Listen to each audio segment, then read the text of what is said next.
People who talk about making 10K a month on Amazon usually skip the part where they tell you how much investment is actually needed. I'm not here to do that, and I'm also not here to tell you about revenue numbers. We're talking pure profit. So I'll be breaking down the math equation to get you to $10,000 a month in profit with Amazon Online Arbitrage. You might be asking, well, how does this guy actually know what he's talking about? And it's because I've hit over 10K profit in a month, probably more times than I can count now. And every single time, it just boils down to how much money I spent the month prior. So in this video, we're going to be breaking down exactly what that requires, and we're going to focus on a few different factors, such as your capital investment needed, what return on investment you're going to be getting back on that capital, and also how many times you're turning your money over. And one more thing before we jump in, if you're serious about building or scaling an Amazon online arbitrage business, I run a free newsletter where I break down my systems and strategies and some other useful advice when it comes to selling on Amazon. So if you are serious about building this business, definitely go ahead and take a look at the link in the description. And without further ado, let's actually get into the math and get you to that first 10K profit month. All right, let's start running the numbers and see how I do this for my own operation. By the end of the video, you'll have a specific number in mind to tell you exactly how much you need to make $10,000 a month in profit for your arbitrage business. We have 5 frameworks here, and we're going to go from 5th frame all the way to the first frame. So we're going to do a little bit of a reverse order here because I want to save the best for last. First frame we're going to actually look at isn't the 5th frame. It's going to be the 4th frame, because the 5th frame is what you're going to actually take and apply to your own business. But that needs to be done with figuring out how to get that number to get to $10,000 a month. So let's first talk about the compounding trap that many sellers fall to. First thing we got to identify is that pulling profits too early will kill your growth in arbitrage. Every dollar you take out of the business is a dollar that cannot be compounded further, and that's going to really hinder your growth, especially if you have limited capital early on. My rule of thumb is that you shouldn't be taking money out unless it stops affecting your ability to grow. But if it does affect your ability to grow, you need to leave money in the business. Take money for yourself when you're at the point where you can, but early on, don't do it. It'll hinder growth. Okay, and I got a few little side details I wrote down here, but this is the main formula that we want to look at when it comes to actually compound interest with Amazon Online Arbitrage. Okay, and it's going to be your starting capital times parenthesis 1 plus your ROI percentage powered to whatever time frame you're looking at here. And that basically is the amount of turns that you get in a year. So we're going to use our good buddy ChatGPT to break this down for you guys so that you get a better understanding of how powerful the compounding effect is when done correctly. All right, so we've got our good buddy Chat here, and I basically asked him to show me the compounding effect of 2 people. So person A is going to start with about $10,000 a month in capital, producing the same return on investment of 25% in a 12-month given period. One thing I forgot to mention to him was the amount of inventory turns that you're going to be turning your money over each year. So if you don't know, a standard turn in arbitrage, or a healthy turn, is going to be about 60 days because you have a 30-day stock window.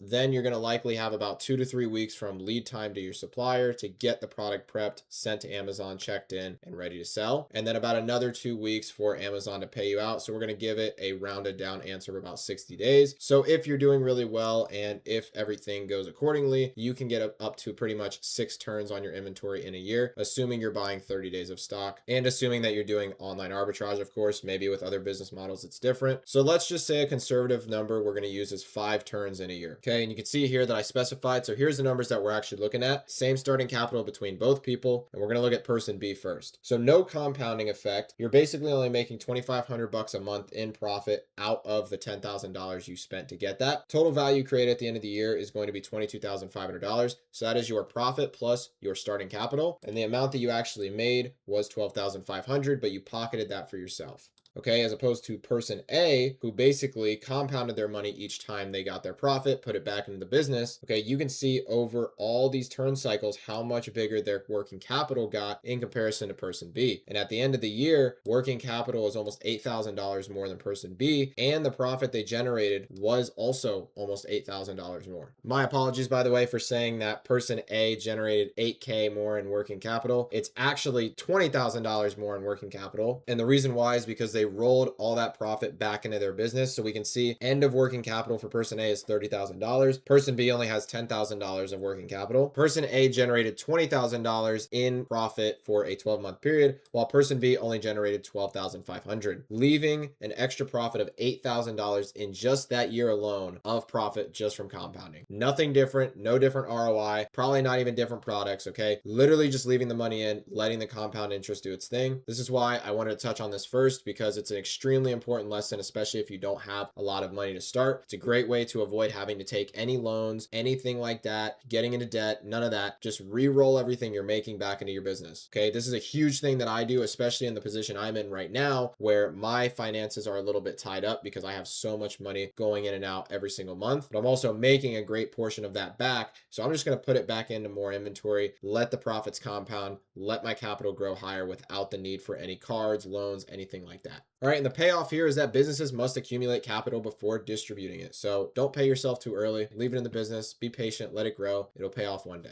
Okay. So the next thing that we briefly discussed over in that segment is going to be your turn rate. Okay. So turn rate directly changes your capital requirement. So if you're selling through in 30 days, which is going to be basically your 30 days worth of stock, same working capital is needed month over month. Slower turns result in longer capital locked up and opportunity costs. So what I was talking about from a total turn rate cycle with Amazon specifically, lead time, all of that stuff associated with buying, prepping, and sending products to Amazon, to then having your 30 days worth of stock sell through in 30 days ideally, and then Amazon paying you out 2 weeks later. This all results in about 60 days, which is when you actually take that profit back into your business or put it into your bank account. So it takes 60 days to get a full turn on your inventory. Okay. And a little bit of a mixed example here, but I'm going to elaborate on this is, let's say both of you start at $40,000, again, person A and person B. Person B spends $40,000, but it takes 60 days to sell through that $40,000, as opposed to person B who's putting $40,000 into products that can sell in 30 days. Okay. So person A up here at the top is going to need double the amount of capital to make the same money back on one full turn of inventory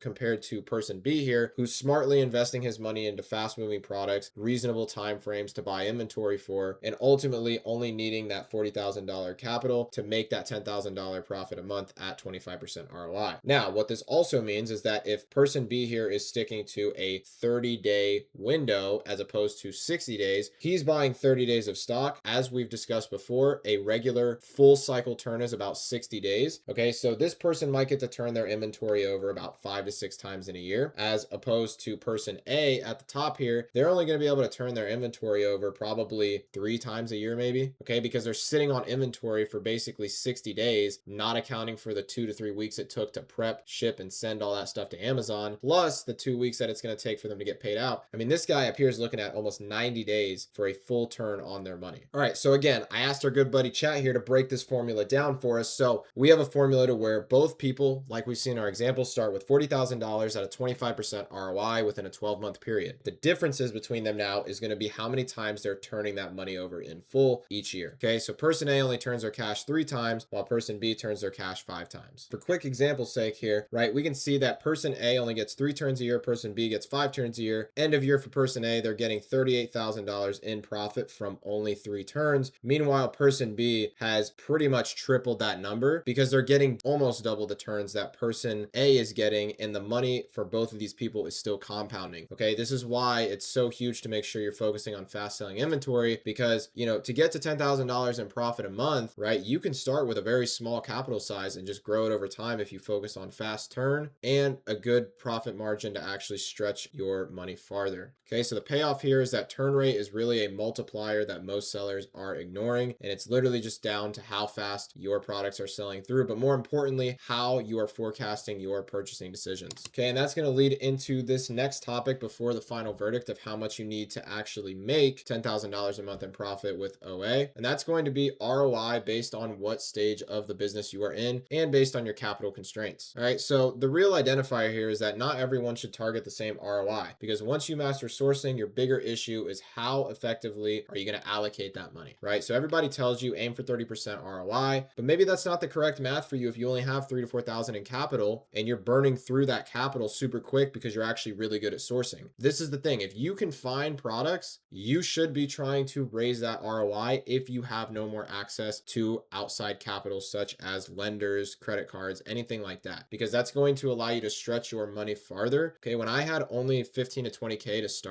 which I know is a lot for, you know, starting a business like this, but when I was only starting with that amount of money, I was sourcing everything at 15% margins, which was right around 35 to 40% ROI. Okay, and I did this because I understood that, hey, I can't get any more access to capital right now, and it's going to make me a better sourcer sourcing higher margin anyways. So let me go ahead and stretch my money as far as I possibly can. And that's exactly what I did did, which is why I was able to do way better numbers than somebody who's going to source at 25% ROI, 30% ROI, who had the same starting capital as myself. Okay. And a very simple tiered list that you can think about is if you have limited capital, right? Try and raise your ROI floor if you're actually finding products. If you're not finding products, then maybe it's a good idea to stick to something basic like 30%. You know, if you've got mid levels of capital like $10,000 to $20,000 that you're playing around with, then you can sort of go for that 30% standalone standard. And if you have large capital where you can play the volume game, that's where you can start to taper off a bit, be a little bit more broad with what you take on, because at the end of the day, the more products that you can sell, really the more money you're going to make as long as you're doing your analysis and sourcing correctly. So the payoff here is really that your ROI is a varied range, and it just depends on your goals and capital size. And before we get into the final verdict, if you want to learn how I took my initial $20,000 in starting capital and turned it into over $250,000 in revenue in my first year on Amazon, sign up to the newsletter where I'm going to be dropping a post about this here soon. Again, once a week on Wednesdays. Okay, and finally, the formula. So what's it actually going to take for you to get to $10,000 a month on Amazon? Most people who focus on this income goal are tracking revenue, but that is not the right number. Okay, revenue is simply just an output. You need to control your inputs. So the equation is going to be how much do you want to make in profit? For our example's sake, it's going to be $10,000. Divide that by your target ROI. I'd recommend just using your minimum ROI, and that is going to tell you how much monthly inventory spend you need to be spending month over month to hit your goals. It's a very simple equation. Revenue doesn't just fall from the sky, right? You have to actually plan and strategize and then execute on your goals. Okay, so for example, if we want to make $10,000, we're going to divide that by, let's call it a 25% return on investment. So we need to spend $40,000 a month in inventory consistently. And I would say you need to actually do this for about 45 days, because with Amazon, it's going to take a little bit before your inventory catches up. So even in a month, if you just started spending $40,000 and you were coming off a lot less spend before, you're going to have to sort of build your way up for a little bit of time. I'd say about 45 days to 60 days before you really start seeing consistent $10,000 months at that target ROI. Okay. And the real payoff lesson here is that revenue is just an output. Spend and ROI are the inputs you control to get you closer to your goals and actually help you execute on those goals. Okay. And now the fifth step that I kind of left out, but it's just going to be a diagnostic, right? So if you want to take action on this video and apply this to your own business, I left a 3-step diagnostic here that we're going to go over. So the first is going to be set that monthly profit goal, right? It doesn't have to be $10,000, whatever you're aiming towards right now. Set a goal, figure out what you want to make. And then from there, you just need to run that same formula we ran in frame one. Okay. So same exact formula, your profit, ROI, and that is how much you need to spend month over month. Compare the required spend versus what you're spending right now. So this will tell you how close or how far you are from that actual required spend goal in comparison to how much you've already spent. And then the gap here is figuring out what strategy you want to take to get there. And this is really dependent on your situation. So if you want to just keep spending more on inventory at the same ROI, you can do that. You can scale linearly. If you want to raise that ROI floor because you have maybe less capital or you don't have access to more capital, that's another way to do it. So basically raising the amount you're stretching your money. And if you want to lower your ROI floor because you have access to more capital and you want to go and source more products and not feel so constrained by what you're sourcing at due to margin or return on investment, then you will deploy more capital to get to whatever outcome that is. Okay, so the payoff here is just running the diagnostic, finding that gap and strategy that you want to execute on, and leveraging the right variable for your capital plus your existing skill set. And that's ultimately going to get you to where you got to go. And that's going to basically wrap this video up. Again, the path to 10K a month, it's a very simple math equation. Listed a bit of everything that I think about when running my own operation, which is going to be profit target, return on investment, your turn rate, and the amount of capital you have on hand. If you enjoyed this type of content, this is the stuff I post regularly on here. I'm here to give good advice and not just generic advice you see here on YouTube. So definitely be sure to subscribe to the channel and the newsletter to stay up to date with all of the stuff that I have to share. And that's going to be all from me in this one. So I'll catch you guys in the next episode. Peace out.